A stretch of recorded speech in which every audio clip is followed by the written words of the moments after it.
नींबूआं दा जोड़ा बागे विचों तोड़िया, 2 जोड़े है ना, 4 हैं तो एक जोड़ा ये आगे और एक जोड़ा पीछे। ये हमारा इस वक्त का टाइम है, 12 बज चुके हैं और अब्बू नमाज़ पढ़े हैं।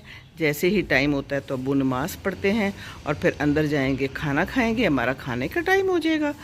जी हाँ। क्या पकाया आज? आज मैंने गाजर, आलू और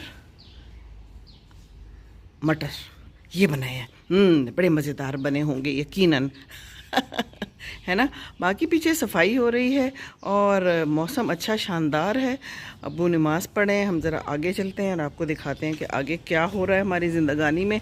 वकास आया हुआ है, वकास सफाई कर रहा है और मुझे कह रहा है कि कीनू को ज़्यादा गीला ना करें, इनको नहलाएं भी ना, और इनका जो है ना काम ख़राब हो रहा है क्योंकि एक कीनू भी गिरा हुआ है, रोज़ 1-2 गिरते हैं। और शान ने मुझे मशवरा दिया है